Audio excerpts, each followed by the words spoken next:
TYT Interviews welcomes former state senator from Iowa, Tom Fiegen. Tom, welcome to the TYT Interviews. Hello. So Tom Fiegen is running in the Democratic primary for Senate, for U.S. Senate in Iowa, for the seat currently occupied by Chuck Grassley, longtime senator from Iowa. The first question that anyone should be thinking of, Iowa, didn't you guys do this in January? So Yes, we have our everyone knows caucuses. We about have our presidential caucuses in January, but the rest of the ticket is elected on June 7th, and we actually have a four-way Democratic primary on June 7th. I'm one of four people running for the chance to replace Chuck Grassley on November 8th. Now, I presume that Iowa caucus for the president generates a tremendous amount of interest and voter interest. What happens in the primary on June 7th? There must be a very minuscule turnout for that. Is that right? Well, it really depends. In past years, it's been a fraction of what the caucus is.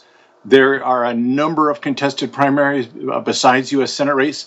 I don't know that we will generate the excitement of the presidential caucus, but I think this year may be a little more heavy turnout than in previous years. We've got some target numbers of what we think we have to hit in order to be the winner on caucus day. Okay. So you're running against three other Democrats for the Democratic nominee. Correct. What distinguishes you from your fellow Democrats who you're running against?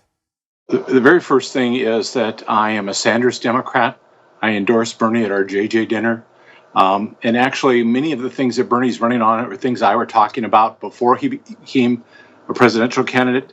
The first thing is campaign finance reform. I am not taking corporate PAC money. Two of my opponents are, and one of them is very out front about it. She's very outspoken that she doesn't see any problem with PAC money. I really see it as dividing the loyalties of Democratic politicians. And one of the things that I've been telling people is that the Bible says, and I am a religious person, I do attend church, but the Bible says you can't serve two masters. You can't serve corporate PAC money, and you can't serve working people. And I have been to all 99 counties in Iowa, and I've got a number of stories from people that have talked to me, and there's one that I've been sharing. I was over in Dubuque, Iowa, which is on the Mississippi, last fall, and they had what they call a farm crawl, where you went out and you visited farmers who raise organic vegetables and raise food for the local farmers market and organic grocery. And I went on that farm crawl. And on one of these farms that was way out in the back, this guy came out of his shed and he F-bombed me. And I actually held my hands up and said, hey, what did I do? What did we do? And this guy, I'll only tell you his first name, his name is Michael. Michael said to me, you Democrats, you tell us, working people, that you're with us until Monsanto wants something, until Cargill wants something. And Michael said, I get the Republicans are for the rich people. But he said, I'm tired of having my heart broken and being double-crossed and betrayed by the Democrats. And to me, the moral of the story is Michael is part of our base. And we've lost our base because they no longer trust Democrats to stand up for them. And I believe all of it is due to the fact that Democrats are taking corporate PAC money. And so when it comes time to vote on something, they've got to ask themselves, what do my corporate owners want, rather than what do the working people want? I had a bunch of preliminary questions, and I was leading up to what I'm most interested in, but you kind of jumped into it, so I want to just get there. On the Young Turks, normally, we don't cover food issues and big ag very much. So one of the reasons I wanted to interview you was to get into those issues, and you mentioned Monsanto, so let's skip to that part of the interview. Okay. What are the problems with big ag in Iowa specifically, or in the nation as a whole, to society, the environment, and what are the progressive proposals that you have in mind to remedy whatever big ag is doing to us? First thing, let's start with GMO labeling. There's all kinds of short-term research sponsored by the industry that says GMOs are perfectly safe, that we should all eat GMOs. The long-term research is not that clear. And in fact, there are some significant questions raised about genetically engineered foods in the long term. I think the answer for informed consumers is GMO labeling mandatory on a nationwide basis. I know that Monsanto, just opposes that vehemently. The interesting thing is that the promise of genetically modified crops was we're going to use fewer chemicals, fewer pesticides, and sadly, just the opposite. When they brought out Roundup as a product, we were applying a few million pounds. Last year, we applied 300 million pounds of Roundup in the country. And Roundup is so pervasive in the environment now that when the U.S. Geological Survey catches rain falling from the sky, 75% of the rain has Roundup in it. Interestingly enough, National Geographic, not usually seen as at the forefront of investigative journalism, did a story on Roundup, and they wanted to know how much Roundup ends up in our food. And they went out and tested soybeans because soybeans go into tofu, soybeans go into vegetable dressing, all manners of food. 90% of the soybeans tested by National Geographic had Roundup in them. And then the last part of that is the link from Roundup to cancer. The World Health Organization in March of 2015, based upon a review of over 900 studies, concluded that Roundup was a causal agent for non-Hodgkin's lymphoma. And now let me bring this home to Iowa. In the last 40 years, with all of the scientific breakthroughs that we've had in cancer treatment, we will have 20% more Iowans die of cancer this year than we did in 1975.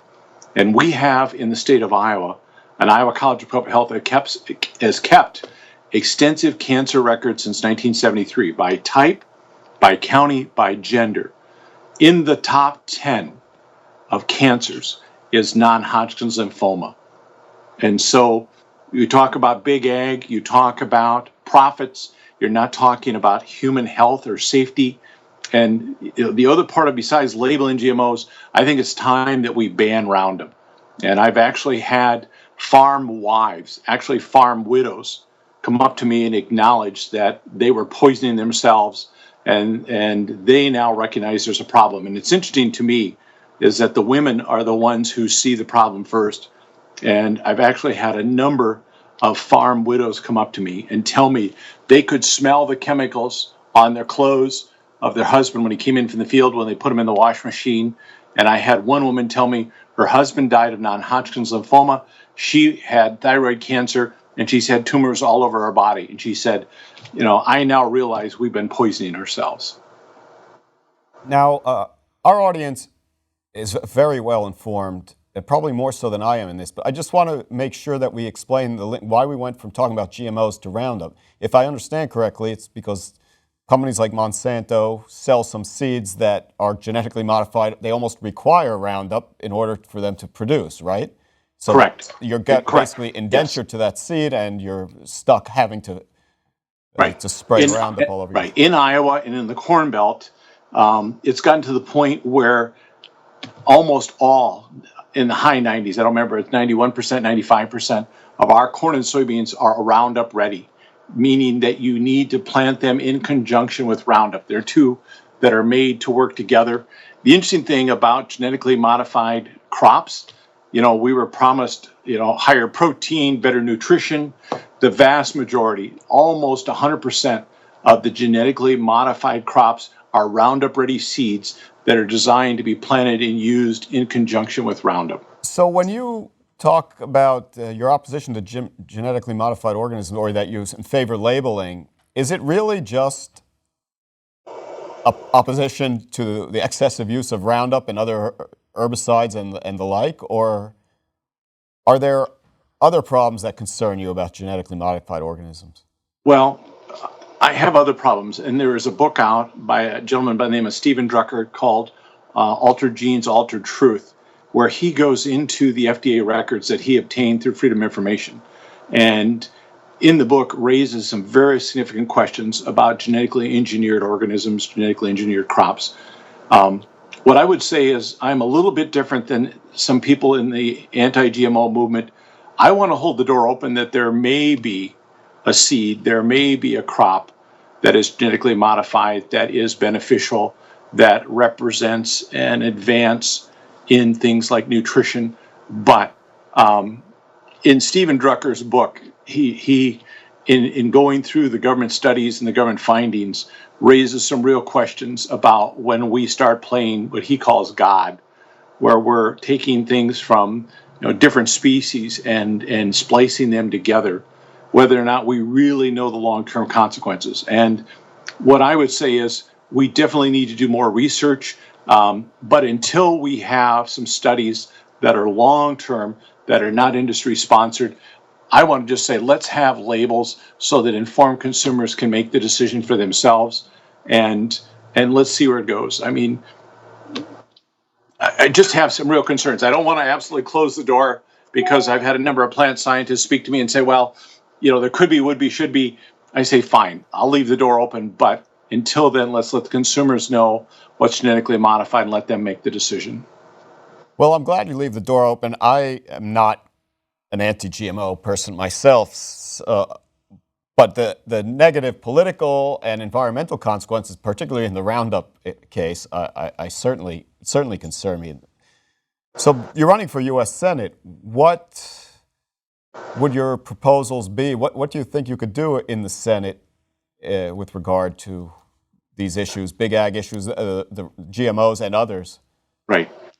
Well, let's start with the most basic thing of food.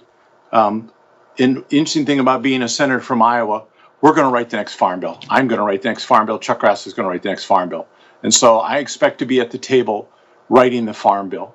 And one of the things I've been campaigning on is to have the farm bill reflect the shifts in our consumption patterns and our tastes and preferences. One of the things that's going on throughout the country, and true in Iowa, is the local food movement, where people are looking for more fresh, locally healthy food grown within a few miles where they live by people that they know, and in procedures and methods that they can watch. And we're to the point where Fortune magazine did a story last year, actually had a whole issue, the June 1st issue, on the war on big food. And it talked about how the local food movement has taken $4 billion in sales last year, $18 billion in sales since 2009. And the stock analyst that Fortune talked to said, we won't recognize our grocery stores in 5 years because consumers are trending away from the highly processed, highly additive food towards fresh, healthy local food.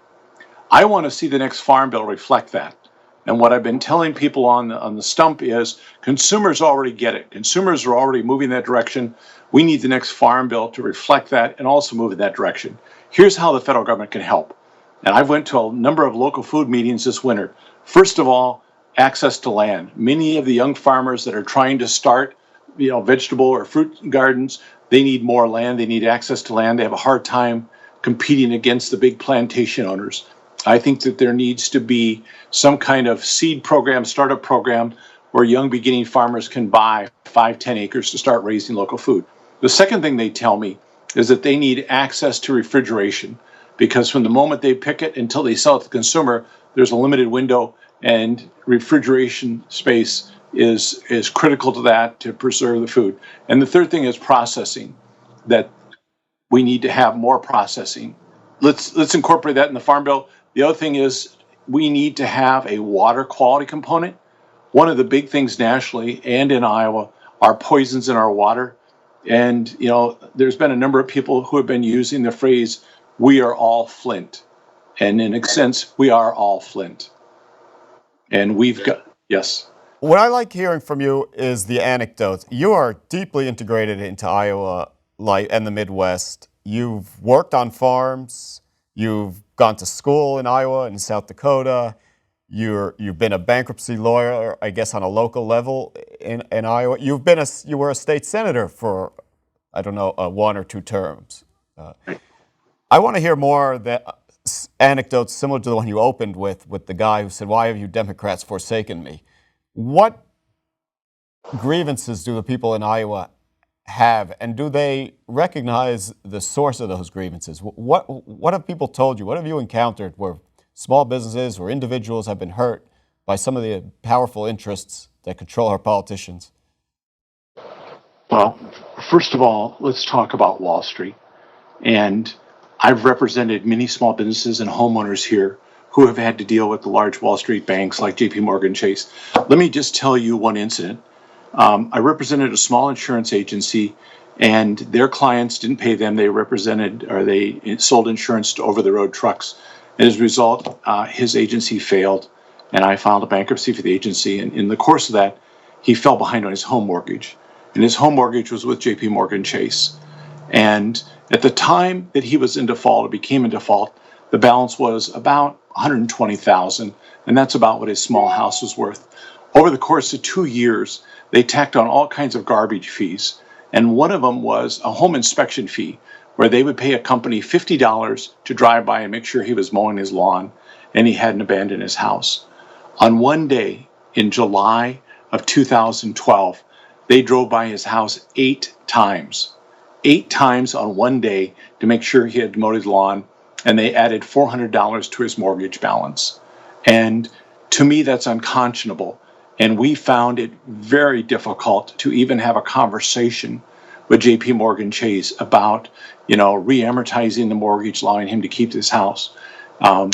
It took 3 full years before we finally got them to agree to re-amortize the mortgage. But the idea that they would send somebody by 8 times in one day and tack on $50 a time is just unconscionable. We need to break up the big banks. We need to bring back Glass-Steagall. We need to have meaningful regulation of Wall Street. Yeah, I want to get into the nitty-gritty of that. That is unconscionable. That I, of course, have never heard of such an egregious practice. How does a legislator deal with that? You're not going to pass a law saying that a mortgage holder or a bank cannot drive past some guy's house 8 times in one day and charge $50. They'll always find some loophole, some way to charge $50 times 8 if they can. What kind of legislation helps in this case? What can you do? Well, I agree with Senator Elizabeth Warren that we need to have a consumer financial protection regulations. We have the Consumer Financial Protection Agency in place. It needs to have more teeth. There needs to be some pushback on behalf of consumers. And one of the things that I would say on a national level is that we need to take the position that simply because an institution has lent you money does not make you an indentured servant or a slave. And we have some states like California and to a lesser extent Iowa who have done great things in terms of consumer protection. One of the things that we're seeing in Iowa with our minority community is that there are unscrupulous practices such as the payday loans, such as the cash checking places. All of these things, I think we need to have some broad federal legislation that prohibits certain practices, prohibits charging, 300% interest. There's a number of things that we could do if Congress wasn't so beholden to the campaign contributions from Wall Street, from the Goldman Sachs, from the JP Morgan Chases. And, I'm hoping that when I get there, I can work with Senator Warren, with Senator Brown from Ohio, with Senator Wyden, and that we can start to bring some balance to the financial legislation, to the financial rules, so that consumers are protected. Now, of course, the Consumer Finance Protection Board, it already exists, so right. I think people realize that you would favor increasing their authority, I suppose, and supporting them in any way you can. From what I've read, it's actually a very effective organization, and there's good news coming out from what there is. They are doing some good work. They need more. They need more teeth. They need more enforcement authority. They need more of ability to push back. The Federal Reserve is there to protect the banks. It just seems as though everything on the federal level, it leans towards the large institutions. We need to bring some balance to that, and that's one of the things I would hope to do in the U.S. Senate. Let's get back to politics in the U.S. Senate and Chuck Grassley. He's won many races in Iowa. Why? Why does he keep winning? Why do you think that he keeps winning, despite people like the guy you met earlier who said the Republicans are for the rich people and the Democrats abandon us? Why does Chuck Grassley keep winning? Well, first of all, Chuck Grassley is a very astute politician, and it's very interesting. His behavior this year is out of character with the Chuck Grassley we've known the last 35 years. A couple of things Chuck Grassley does to stay in touch. He visits every county in Iowa every year. It's called the Full Grassely. There are 99 counties in Iowa. Every year, Chuck Grassley makes it to every county to hold listening posts, town hall meetings, to go to pancake breakfast. So he does a very good job at that. The second thing that Chuck Grassley does is he has outstanding constituent service. And to be honest, there's been a number of times where we've been at an impasse with a federal agency. We have reached out to Chuck Grassley's office. And even though Chuck Grassley knows who I am and knows I'm on the other side of the aisle, his staff has been very helpful. And Iowans, are very thankful for that constituent service, even if they disagree with him on issues. The third thing is what he has stood for in the past. He has stood for sound government. And up until this year, he's demonstrated an interest in sound government and governing. He's really abandoned it this year. He has really stepped away from it. And I've had a number of people who are middle of the road said to me, I don't recognize Chuck Grassley anymore. He's not the same Chuck Grassley I voted for in 1980 or 1986 or 1992, and infinitum. So Chuck Grassley has good political instincts, but somehow he's lost them this year. His position on the Supreme Court vacancy is just completely out of character with who he is in terms of making government work. It's completely out of character with Iowans. I've had Iowans of all political stripes say, come on, hold the hearings, give Judge Garland an up or down. Don't be playing these partisan games. We sent you there to do your job. And by agreeing with Mitch McConnell to try and delay this until January in hopes that President Trump can pick a Las Vegas showgirl, Iowans aren't buying it. Well, if I had to make a list of Republicans to oust from office in the Senate, Chuck Grassley would be relatively low on that list. However, I'd like to get rid of a lot of them. So I wish you the best of luck in your campaign. I actually have to go because in 5 minutes I have to speak to the federal government myself. I have a call with the IRS, so that should be fun. Ooh, good luck with that. So yeah, let's see how that goes. And we've been interviewing and speaking here with former Iowa State Senator Tom Fiegen, who is running for the Democratic nomination to oppose Chuck Grassley this fall for a U.S. Senate seat. Tom, is there any final way that you want a place you want to direct people to find out more about your campaign? Yes, please. They can go to my website, FiegenforUSSenate.com. They can also check me out on Facebook. We have 2 Facebook pages, and they can find me on Facebook. We also have a Twitter account. Ask people to come, view it, like it, share it, retweet. And by all means, when you come to our website, click on the contribute button in the upper right-hand corner. Well, I wish you well in your campaign. Thank you for taking the time to join me and be on TYT interviews. I do have to go now. Enjoy the rest of the campaign. Good luck on June 7th.